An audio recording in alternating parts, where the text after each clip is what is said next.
et par exemple, comment dirais-je, part quelque part chercher les enfants pour dire que ces enfants et de notre famille, c'est pas ça une famille.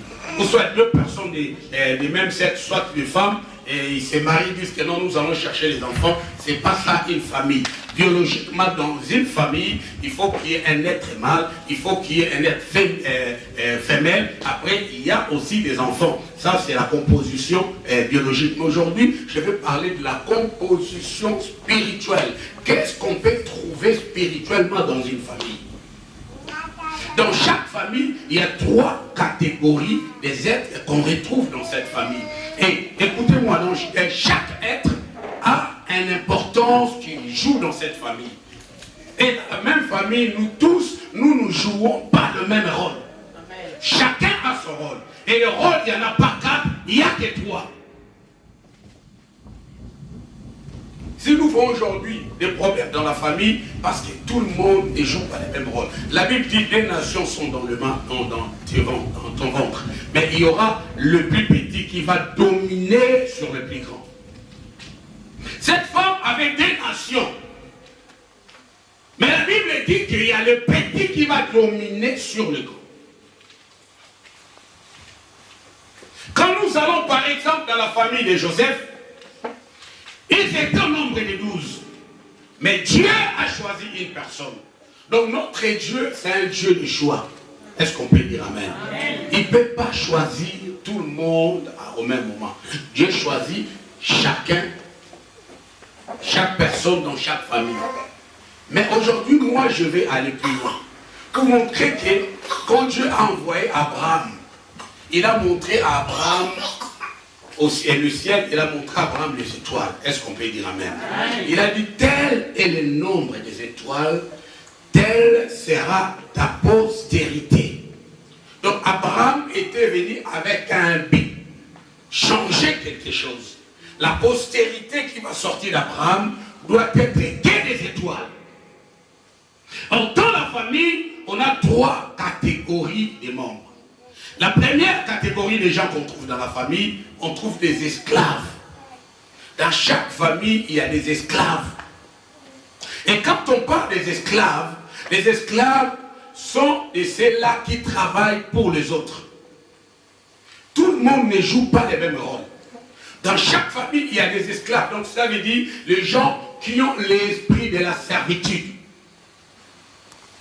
Donc cela veut dire, malgré sa présence, mais il est là seulement pour travailler pour les autres. Il va dépasser son énergie pour les autres. Et pour remarquer les esclaves, vous allez comprendre qu'il exerce une autorité mal placée vis-à-vis aux gens qui le servent. Si vous avez des esclaves dans la famille, il va faire de la famille qui est plus... Il va faire de la... Si vous êtes l'esclave dans la famille, vous devez vraiment souffrir dans cette famille.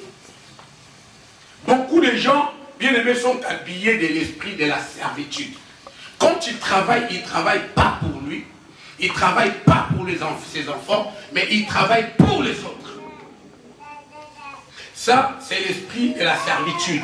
Nous devons savoir que, bien aimé, quand Dieu a créé l'homme, même quand tu travailles, tu dois jouir des fruits de ta sueur.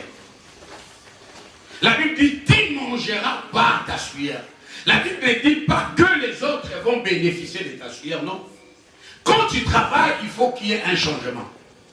Donc quand tu prends le salaire, la Bible dit qu'à celui qui travaille, le salaire ce n'est pas une grâce, mais c'est une chose de Dieu.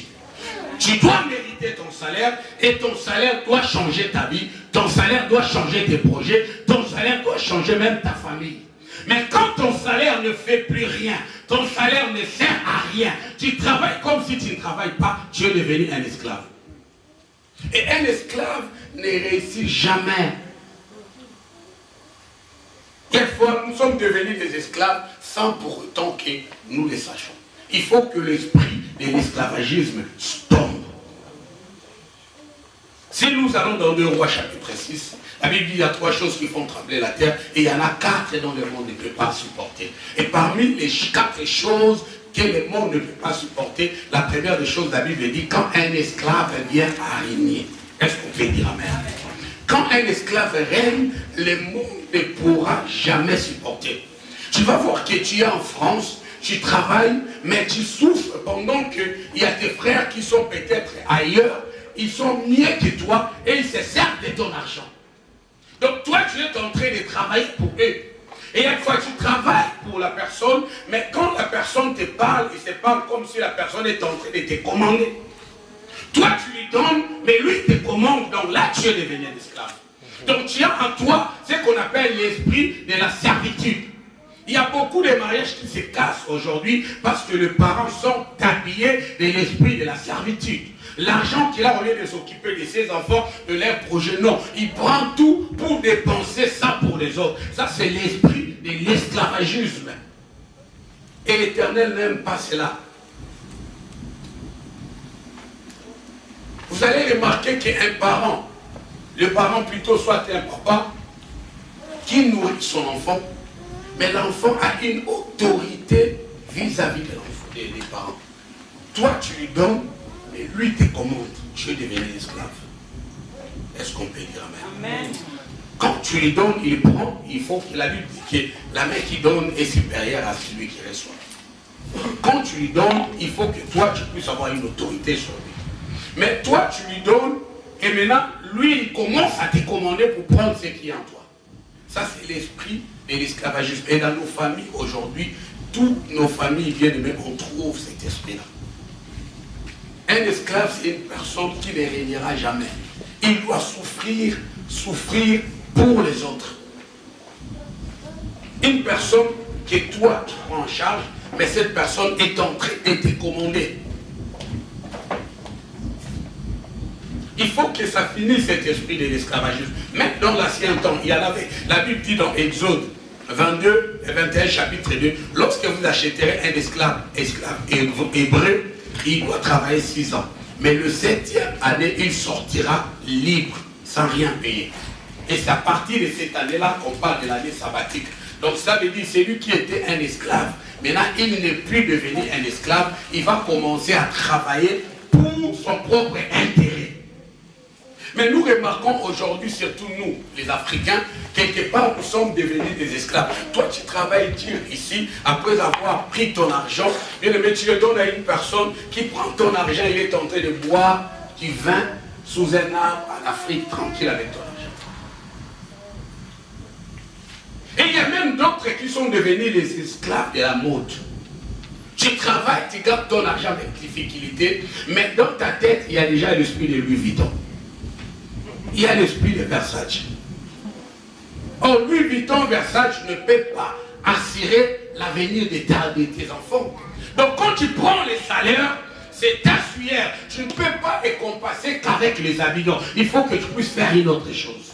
Déjà, dans un salaire, la première chose qu'on prend la part de Dieu, qu'on appelle les dîmes.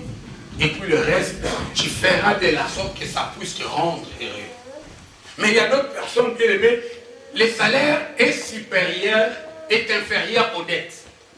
Quand le salaire vient à gauche, ça va tout droit pour boucher un trou qu'il a creusé lui-même pour les habits. Tu es devenu l'esclave des habits. Ça passe ou ça casse? Ça passe. Ça passe ou ça casse? Ça passe. Il y a d'autres personnes bien aimées, il est devenu esclave par exemple de sa famille. Même si tu as de frères ou de sœurs, mais à un certain âge, il faut qu'il travaille aussi. Amen. Tu ne peux pas continuer à faire nourrir ton frère jusqu'à un âge très avancé. Non. Tu es en train de l'affaiblir. C'est ça qu'on appelle la servitude. À un certain moment, tu laisses. Travaille aussi toi. Démerde comme un homme. Les esclaves n'ont pas un caractère. Vous savez, fois, pour éduquer les gens, il faut avoir un caractère. Est-ce qu'on peut dire amen? Amen. Tout à l'heure, je parlais de L'Oréal. Mais il y a une année passée, c'était Charisha entre moi et elle.